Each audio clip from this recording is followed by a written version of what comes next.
c'était évidemment des prête-noms. Derrière, il y avait des organisations criminelles. Et puis ensuite, nous sommes passés à l'économie actuelle que vous avez évoquée, c'est-à-dire une économie beaucoup plus fluide, souvent financiarisée, et la mafia est sur cette nouvelle économie. Donc, si vous voulez, la ductilité des mafieux est la clé d'explication de tout ce qu'on vient de dire. Ils vont là où il y a un développement important, rapide, et souvent assez peu dangereux. Je pense par exemple tout le secteur de l'écologie aujourd'hui est un secteur qui, en Sicile et dans le sud de l'Italie, est totalement contaminé par. Est-ce qu'il y a une lutte qui est organisée pour y faire face? Bien sûr. Et alors, elle est efficace ou elle est totalement vaine? Alors, si vous voulez, c'est très compliqué à répondre parce qu'elle est à la fois efficace et insuffisante pour une raison très simple, c'est qu'on a à se débattre avec un phénomène qui est plus qu'une pieuvre, c'est véritablement un cancer. Mais c'est la toile si on prend un pays comme l'Italie et qu'on le compare à un pays comme le nôtre, la France, on peut dire que l'État italien s'est donné des instruments juridiques et des instruments répressifs 100 fois supérieurs aux nôtres pour combattre ce phénomène, qui est évidemment en Italie beaucoup plus visible qu'en France, mais qui néanmoins mériterait en France d'être regardé de manière beaucoup plus attentionnée. Votre reportage là-dessus est très intéressant, il le souligne bien. Il dit c'est en Italie qu'on a eu les armes les plus sophistiquées pour combattre ce phénomène. Et pour autant, aujourd'hui, on voit un déploiement dans l'économie légale de la part de la mafia. Oui, à cause de la crise et parce que c'est l'une des clés d'explication. Vous demandiez comment on sait, comment on n'a pas rebuté par un chef mafieux qui vient vous voir. Mais c'est parce qu'il y a ce qu'on appelle un phénomène de contrôle de territoire. Quand vous vivez sur un territoire contrôlé par la mafia, tout le monde sait très bien qui est le chef local du clan, qui contrôle ce territoire, et on connaît très bien la différence entre ce que l'on pourrait appeler le système juridique légal et le système juridique illégal. C'est une distinction qui a été faite depuis le 19e siècle par un juriste qui s'appelle Santi Romano, et on va toujours vers l'ordre juridique illégal parce qu'on sait qu'il est, hélas, beaucoup plus efficace que l'ordre juridique légal. J'ajouterais aussi que dans l'infiltration mafieuse de l'économie légale, les mafieux, à la différence d'autres entrepreneurs, ne visent pas forcément la maximisation du profit. Absolument. Ils sont dans une dimension contrôle du territoire, c'est-à-dire qu'ils ne vont pas forcément cibler le marché qui rapporte le plus, mais le marché qui va employer le plus de main-d'œuvre. Donc là aussi, on est dans cette logique de légitimité sociale qui fait que quand Falcone va faire appliquer les premières mesures de confiscation d'entreprises, les gens vont descendre dans la rue. C'est aussi derrière la mafia qui pousse et les gens vont dire nous que le patron soit mafieux, c'est pas notre problème, on veut un travail. Alors on a vu effectivement que les juges Falcone et Borsellino avaient mis en œuvre un certain nombre de mesures pour limiter le pouvoir de la mafia et notamment des contrôles du territoire. Charlotte Moge, est-ce que vous diriez aujourd'hui que la mafia contrôle davantage de territoire, a davantage de puissance aujourd'hui que dans les années 90 ou pas? Dans le cas de Cosa Nostra, c'est très compliqué à doser puisque comme on le voit dans le reportage, en 93, Totò Riina est arrêté, puis Provenzano en 2006, et depuis 2006, on n'a plus tellement de visibilité. Hein, c'est-à-dire que celui dont on pense qu'il est encore le chef de Cosa Nostra est en cavale depuis ces années-là, depuis les années 90. Donc on va dire qu'il y a eu quand même une réorganisation du pouvoir au niveau local, c'est-à-dire que Cosa Nostra est moins pyramidale qu'elle l'a été, mais le contrôle du territoire est encore très fort. Par contre, dans certaines zones de la Calabre, on a remarqué une énorme augmentation du contrôle du territoire et surtout qui passe aussi par le contrôle des activités commerciales. Alors, ça pose une question, c'est au moment des années 90, il y a un tournant et il y a l'arrivée notamment de Silvio Berlusconi et de Forza Italia à la tête du pouvoir exécutif. Berlusconi qui a été à 3 reprises président du Conseil. Est-ce que vous diriez que Berlusconi a été une aubaine pour la mafia ou pas, Charlotte Moge? Berlusconi a été une aubaine pour la mafia puisqu'il lui a déjà permis dans les années 70, même si ça n'a pas pu être prouvé judiciairement parlant, il a en tout cas permis à Cosa Nostra de blanchir une bonne partie de l'argent qu'elle avait gagné de manière illicite dans le trafic de drogue. Ensuite, ça n'a pas été démontré, vous dites? Non. Enfin, non, mais on a... Certains liens ont été établis. On a su que Marcello Dell'Utri était très ami d'un boss mafieux de Palerme. Il a été condamné à 7 ans de prison d'ailleurs. Oui, mais il a été... ça c'est pour l'apport, c'est pour le consensus électoral. c'est pour ses liens avec la mafia, mais c'est pas pour le blanchiment pendant le boom immobilier du Milan des années 70.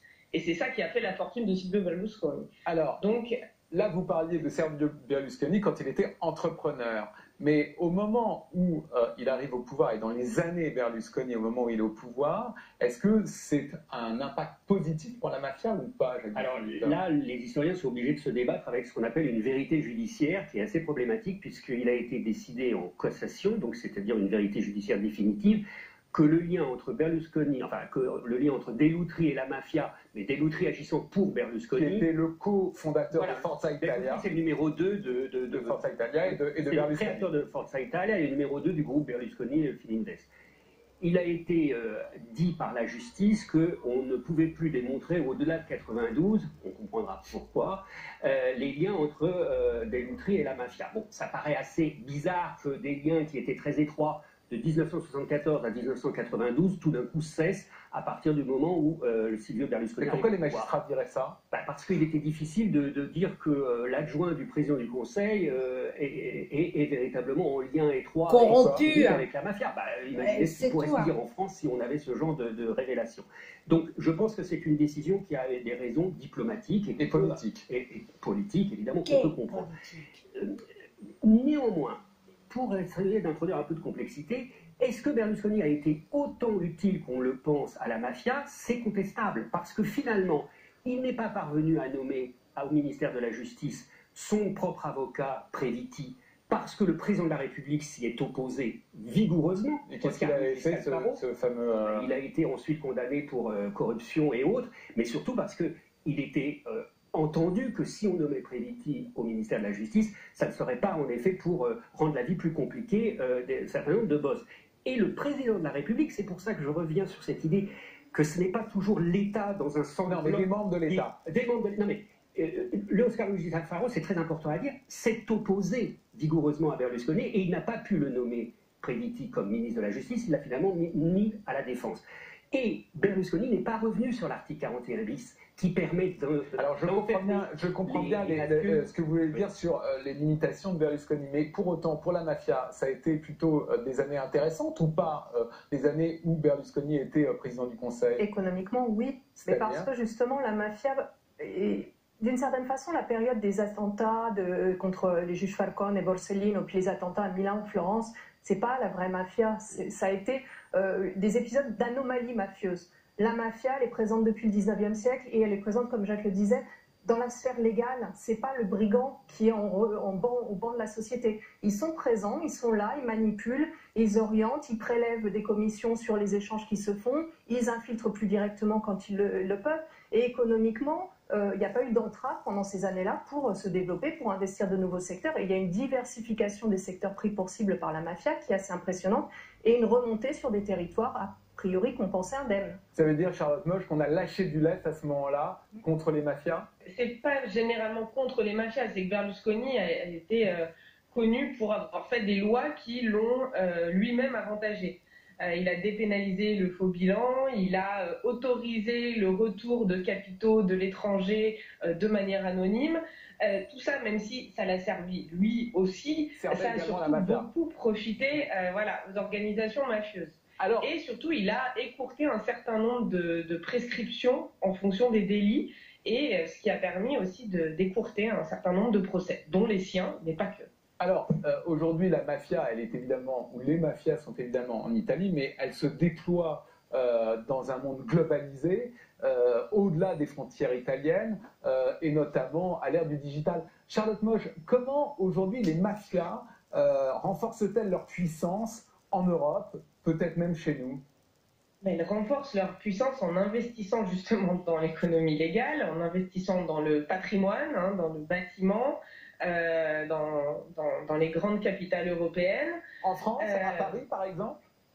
Alors là, je serais bien en difficulté de vous donner des informations précises, mais je ne vois pas pourquoi Paris échapperait à la règle. En tout cas, on sait que par exemple tout le secteur touristique de la Costa Brava en Espagne, ce sont largement des capitaux de la Camorra qui ont aidé à la construction de ces infrastructures-là. Et c'est pas un hasard que ce soit dans le secteur du tourisme. La Côte d'Azur aussi en France est aussi une région, on va dire, qui aiguise les appétits des mafieux. Clotilde Champérache. Oui, les mafias, elles ont vocation à s'étendre à l'étranger, dans deux logiques d'ailleurs un peu différentes. Il y a une logique d'accompagnement d'activités. On parlait du trafic de drogue. Quand vous êtes dans le trafic de drogue, vous n'allez pas vous limiter au marché italien. Donc par exemple, la mafia calabraise, elle gère pour toute l'Europe tout ce qui est trafic de cocaïne en lien avec les cartels colombiens. Donc elle est présente ailleurs. Le massacre de Duisburg en Allemagne en 2007, c'était aussi lié à ce trafic de drogue. Mais il y a une autre logique, et là qui est peu identifiée, c'est la logique de conquête de nouveaux territoires. Et ça, c'est très complexe parce que c'est plus que de l'accompagnement d'activités illégales. C'est de la création de nouveaux contrôles de territoire. C'est ce qui s'est passé dans le nord de l'Italie. Et je dis que c'est complexe parce qu'on n'a pas les indicateurs pour identifier ça, dans la mesure où le délit d'association mafieuse n'existe pas en dehors d'Italie. Il n'y a que l'Italie qui a ça dans son code pénal.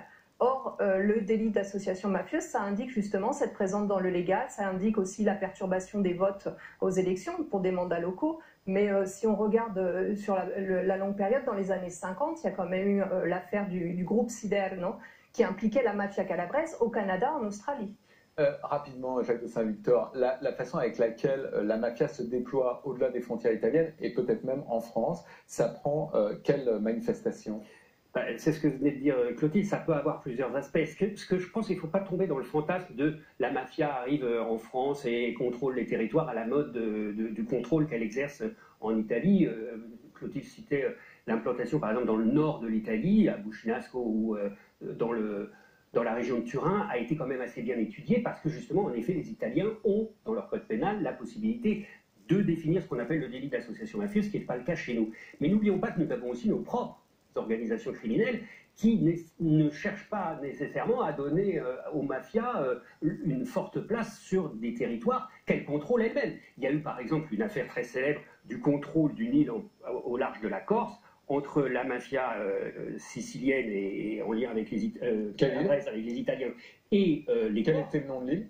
Carvalho, je crois. D'accord. Carvalho, et ce sont finalement les Corses qui l'ont emporté. Donc il ne faut pas tomber dans le fantasme d'une mafia toute puissante. Non, mais la question c'est qu'à l'ère du digital aujourd'hui, comment les mafias, elles, arrivent-elles à se déployer ? Justement, là, l'ère du digital renforce encore plus les possibilités de fluidité d'insertion dans certains marchés.